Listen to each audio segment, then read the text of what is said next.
সামান্য কারণে আমার স্বামীর সাথে আমার ডিভোর্স হয়ে গেছে, কিন্তু তার প্রতি এখনও আমার এত মায়া কাজ করে আমি বলে বোঝাতে পারবো না। আমাদের একটা সন্তানও আছে। আমার স্ত্রী বিড়াল পালতো, আমি বহুবার তাকে না করেছি, কিন্তু ও শোনে না। এই নিয়ে ঝগড়া লাগতো, বিড়াল আমার অ্যালার্জি লেগে থাকতো, তাই না করেছিলাম। আর কিছু কারণ আছে। আর আমাদের বিয়ের অনুষ্ঠান হয় নাই। তার অনেক শখ ছিল যে সে বউ সেজে বিশাল আয়োজন করবে, ততদিনে তার পেটে আমার বাচ্চা। আমি বলি, তুমি এই প্রেগনেন্ট অবস্থায় অনুষ্ঠান করবা? এক বাচ্চার মা কে দেখেছো কখনো এমন বিয়ে করতে? মানুষ কি বলবে? আমার অর্থনৈতিক অবস্থা খারাপ ছিল। আমি চাচ্ছিলাম তার বাবা অনুষ্ঠান করার যে টাকা দিবে ওটা দিয়ে অন্য কিছু করতে, ভবিষ্যতে কাজে লাগবে। এসব নিয়ে গর্ভবতী অবস্থায় ঝগড়া হতো প্রচুর। এক সময় ও বলে, শখ পূরণ করতে না পারলে বিয়ে করেছো কেন? আমি তখন এক বসায় 3 তালাক দিয়ে ফেলি। তার পা ধরে আমি মাপও চাইছি, সেও আমাকে ক্ষমা করে দিয়েছে। এখন আমার বাচ্চা তার মা এর কাছে আছে। সে আর বিয়ে করে নাই, কখনো করবেও না, এমনটাই বলেছে। আমার কাছে ফেরে নাই, আর সে ফেরার মতো সুযোগও নাই। এখন বাবুর বয়স 1.5 বছর। আমার এক্স ওয়াইফ কিন্ডারগার্টেন স্কুলের টিচার আর প্রাইমারি স্কুলের জন্য চেষ্টা করছে। আমি প্রতি মাসে বাবুর খরচ দিই, এক্সের জন্য উপহার কিনে পাঠাই। সে একবারের জন্য আমার সাথে যোগাযোগ করে না।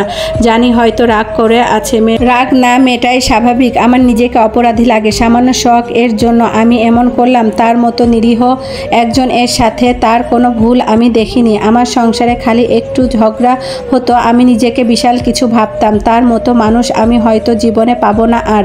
আমি সম্ভবত বিয়ে করব। এখন সেই মেয়ে বারবার ডিভোর্স এর কারণ জানতে চাই। আমি পাশ কাটিয়ে যাই, কারণ এখানে ভুল আমার। আমার স্ত্রী তো ছিল না, আমি তাকেও দোষ দিতেও মায়া লাগে।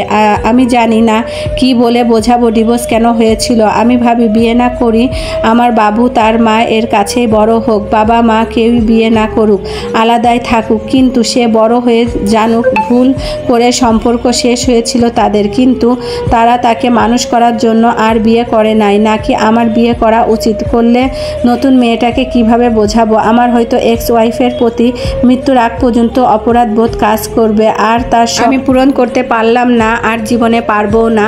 তো কথা বলতে বলতে এদিকে কিন্তু আমার শুক্রবারে দুপুরে রান্না বাড়া শুরু হয়ে গিয়েছে। তো আজকে বেগুন ভাজা, মাছ ভাজা, আলহামদুলিল্লাহ এই খাবারটা আমার বাসার সবাই খুব পছন্দ করে।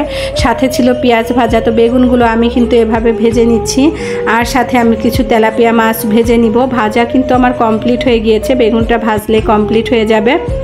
তো সবাই শুক্রবারের দিন কিন্তু মজার মজার খাবার রান্না করে। সবার বাসায় ঈদ ঈদ মনে হয়, আমার বাসায় সেম একই রকম হয়। যেহেতু বাসায় হাজব্যান্ড থাকে, বাচ্চারা থাকে, শুক্রবার বোনদের দিন সবাইকে নিয়ে একসাথে মজার মজার খাবার খেতে ভালোই লাগে।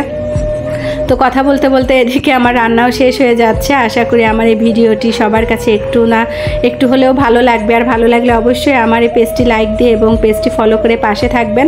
আমরা যারা নতুনরা কাজ করছি তারা সবাইকে বেশি বেশি করে সাপোর্ট করব, মনে কোনো হিংসা রাখবো না, তাহলে ইনশাল্লাহ সামনের দিকে এগিয়ে যেতে পারবো। আমি কিন্তু সবার ভিডিও দেখি এবং লাইক ফলো করতে ভুলি না। সবাইকে বেশি বেশি করে লাইক ফলো করবেন।